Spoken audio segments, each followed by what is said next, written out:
சக்தி TV நேயர்களுக்கு காலை வணக்கம். 2025வது ஆண்டு புத்தாண்டு ராசி பலன்களை பார்த்து கொண்டிருக்கின்றோம். அந்த வகையில் நம்ம பார்க்கக்கூடிய ஒரு ராசி எதுன்னு பாத்தீங்கன்னா துலாம் ராசி அன்பர்களுக்கு இந்த ஆண்டு நமக்கு எப்படி இருக்கும்னு ரொம்ப எதிர்பார்த்துட்டு இருப்பீங்க. முதலில் உங்களுடைய குணநலங்களை தெரிந்து கொள்ளுங்கள்.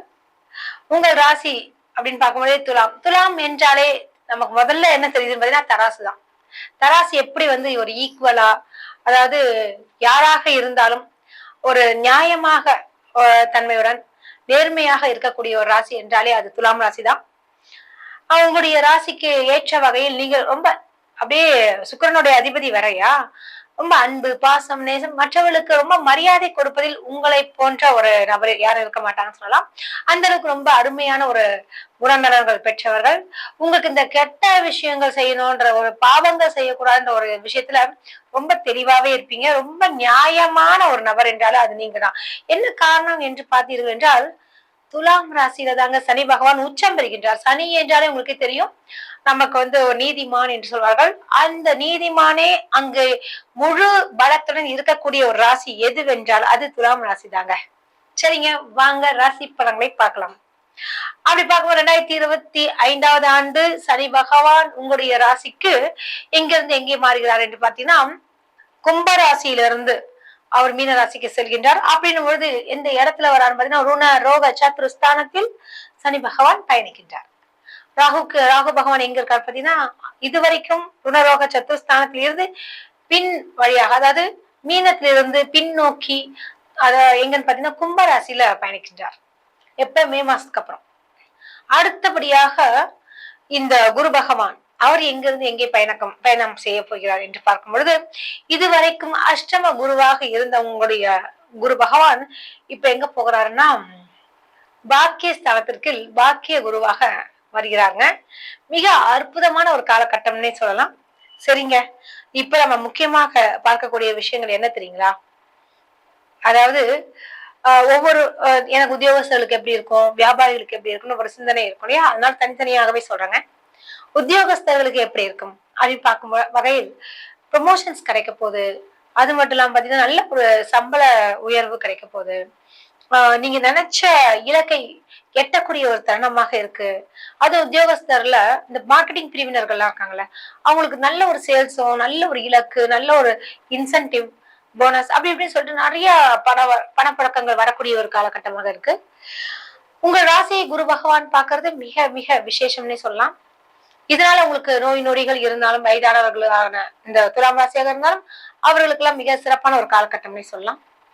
சரிங்க, குடும்ப தலைவிகளுக்கு எப்படி இருக்கும் என்று பார்க்கலாம். உங்கள் அதாவது ராசிக்கு குரு பகவான் பாகிஸ்தானத்தில் இருக்கிறதுனால உங்களுக்கு ஹெல்த் இஷ்யூஸ் எல்லாம் இருந்திருக்கும் இல்லையா? கடந்த வருஷம் ஒரு சிலருக்கு ரொம்ப ப்ளீடிங் போயிட்டே இருந்திருக்கலாம் லேடிஸாக இருக்கும் பொழுது. அதே மாதிரி பாத்தீங்கன்னா இது மாதிரியான சில விஷயங்கள்லாம் தொந்தரவு கொண்டு ரொம்ப அப்படியே சைனஸ், ஆஸ்மா, வீசிங் இது மாதிரி பிரச்சனைகள் இருந்தவங்களுக்கு எல்லாம் இந்த ஆண்டு மிக அருமையான ஒரு காலகட்டமாக அமைய போகுதுங்க. ஏன்னா ஹெல்த் ரொம்ப சிறப்பாகவே இருக்க போகுது. ஹெல்த் எல்லாமே இனிமேல் சூப்பராகவே இருக்க போகுதுங்க. உடல் ஆரோக்கியமா இருக்க போறீங்க. யோகா எல்லாம் நீங்க போறீங்க. ஜிம்முக்கெல்லாம் போகக்கூடிய ஒரு சூழலும் இருக்கு. ஹெல்த் அவ்வளவு அருமையா இருக்க போகுது. இப்ப இந்த வருஷம் உடம்பு பிரச்சனை தான் போன வருஷம் எல்லாம் இருந்திருக்கும். ஏன்னா அஷ்டம குருல ரொம்ப படுத்தி எடுத்திருக்கோம் துலாம் ராசி என்பவர்களுக்கு. பண வரவு கூட அங்கங்க பணம் லாக் ஆயிருக்கும். பெண்களுக்கு கூட, சுயதொழில் செய்யக்கூடிய பெண்கள் கூட இருக்கலாம், என்டர்பிரனர் கூட சொல்லலாம். அவர்களுக்கெல்லாம் இந்த ஆண்டு ஒரு பெரிய ஒரு விடிவு காலமாக அமைய போகுதுங்க. ஆனா அது எல்லாமே உடனே ஜனவரி மாசமே பிறந்த உடனே வந்துடும் அப்படின்னு நினைச்சிடாதீங்க. எல்லாத்துக்கும் கால நேரம் இருக்குன்னு சொல்லலாம் இல்லையா? அந்த வகையில் சனி பகவான் மாறுவாரு. அதாவது மார்ச்சுக்கு அப்புறம் உங்களுக்கு எல்லா விஷயமும் கொஞ்சம் அப்படியே சேஞ்ச் ஆக போது. ரொம்ப நீங்களே உற்று நோக்கி பார்க்க போறீங்க. சரிங்க, அடுத்தபடியாக பார்க்கும்பொழுது மாணவ மணிகளுக்கெல்லாம் எப்படி இருக்கும் அப்படின்னா ரொம்ப சிறப்பாகவே இருக்குன்னு சொல்லலாம். ஏன்னா குரு ஒரு ராசியை பார்க்கறதுனால இன்னும் கத்துக்கலாம், இன்னும் கற்றுக்கொள்ள வேண்டும் என்ற ஒரு எண்ணங்கள், ஆர்வங்கள் மிகக்கூடிய ஒரு விஷயமா இருக்கலாம். நீங்க கோர்ஸ் படிச்சுட்டே இருக்க, பள்ளி படிப்பை தாண்டியும் சைட்ல ஒரு கோர்ஸ் படிச்சுட்டே இருப்பீங்க. சைட்ல ஒரு ஹிந்தி எக்ஸாம் எழுதலாம், அல்லது இந்த அதர் லாங்குவேஜ் கத்துக்கலான்ற ஒரு எண்ணங்கள் வரலாம், அல்லது வேற கோர்சஸ் பண்ணிக்கலாம், ஒரு கலைகள்ல ஒரு இன்ட்ரெஸ்ட் இருக்கலாம். இவ்வாறான விஷயங்கள்லாம் உங்களுக்கு ரொம்ப அற்புதமாகவே இருக்குங்க. துலாம் ராசினாலே சுக்கிரனுடைய அதிபதி என்பதால் நிச்சயமாக மாணவ மணிகளுக்கெல்லாம் ஒரு எக்ஸ்ட்ரா சொல்லுவாங்க கரிக்குலர் ஆக்டிவிட்டிஸ் எல்லாம் நிச்சயமாக உங்களுக்கு இந்த வருஷம் மிக சிறப்பாகவே இருக்கு. பாருங்க, அடுத்தபடியாக பார்க்கும் பொழுது அதாவது என்னன்னு பாத்தீங்கன்னா, குடும்ப தலைவிகளுக்கு பத்தி நம்ம சொல்லியிருக்கோம். உங்களுக்கு இப்ப தெரியும்.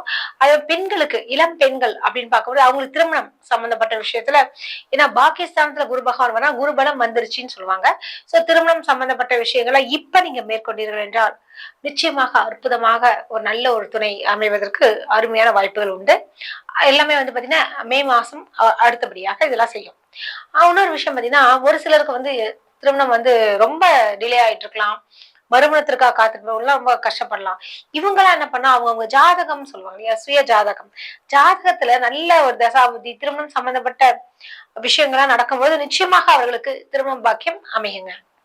சரிங்க. அடுத்தபடியாக பார்க்கும்பொழுது, அதாவது வியாபாரிகளுக்கு அப்படின்னா, நிச்சயமாக துலாம் ராசி அன்பர்களுக்கு எப்படி இருக்கும் என்று பார்க்கும்பொழுது, பெரிய பெரிய தொகைகள் இன்வெஸ்ட்மென்ட் பண்ணி பெரிய ஒரு கம்பெனி ஆரம்பிக்கிறது. அல்லது வந்து இன்னும் ஒரு பெரிய வளர்ச்சியாக இந்த கிளைகள் ஆரம்பிப்பாங்க சொல்லுவாங்கல்ல, அந்த அந்த மாநிலத்துல ஒரு கிளை, வெளிநாட்டுல ஒரு கிளை, அல்லது இந்த ஒரே ஊர்ல கூட சரி இந்த கீழ்ப்பாக்கத்துல ஒண்ணு இருக்கு, தாம்பரத்துல ஒண்ணு இருக்கு, டி நகர்ல இருக்குன்ற மாரி நிறைய பிரான்சஸ் ஆரம்பிக்கக்கூடிய ஒரு தருணமாகவும் துலாம் ராசி அன்பர்களுக்கு இருக்கு. அற்புதமான ஒரு காலகட்டம். இந்த காலகட்டத்தை நீங்க வீணடிக்காதீங்க. ஏன்னா எப்பவுமே கொஞ்சம் சோம்பேறித்தனம் கொஞ்சம் இருக்கும். அத கொஞ்சம் தகர்த்து தயவு செய்து ஆரம்பியுங்க. நல்லதே நடக்குங்க. சரிங்க. உங்களுக்கு என்ன பரிகாரங்கள் மேற்கொள்ளலாம் என்று பார்க்கும்பொழுது, துலாம் ராசி என்று பார்க்கும்பொழுதும் சரி, இப்ப வந்து உங்களுக்கு சனி பகவான் ரொம்ப அருமையான இடத்துல இருக்காங்க. ஆ அடுத்தபடியாக உங்களுக்கு குரு பகவானும் நல்ல ஸ்தானத்துக்கு வரதுனால, உங்களுக்கு ஒரு 70% கிட்ட உங்களுக்கு ரொம்ப சிறப்பாகவே இருக்குன்னு சொல்லலாம். இருந்தாலும் அவங்கவங்க சுய ஜாதகத்தில் ஒரு கெட்ட விஷயங்களா தசாபுஜிகள் நடக்கும்பொழுது தான் நமக்கு சின்ன சின்ன பாதகங்கள் உண்டாகும். சோ தனிப்பட்ட முறையில ஜாதகம் பார்த்துக்கிட்டீங்கன்னா, இன்னும் சிறப்புன்னு சொல்லலாம். ஆனா இப்ப இதற்கு பொதுவாக என்ன பரிகாரம் செய்யலாம் பார்க்கும்போது, வெள்ளிக்கிழமை அன்று இந்த பால் முட்டை வந்து ராகு காலத்தில் அதாவது காலை 10:30 12 மணிக்குள்ளார நீங்க ஒரு புற்று கோவிலுக்கு போயிட்டு பாலும் முட்டையும் போட்டு வாங்க. நிச்சயமாக உங்களுக்கு எந்த தடைகள் இருந்தாலும் அவை எல்லாமே தகர்த்தெறிந்து நல்ல விஷயங்கள் நடக்க போகுதுங்க. நிச்சயமாக பயன்படுத்திக் கொள்ளுங்கள். வாழ்த்துக்கள். நன்றி. வணக்கம்.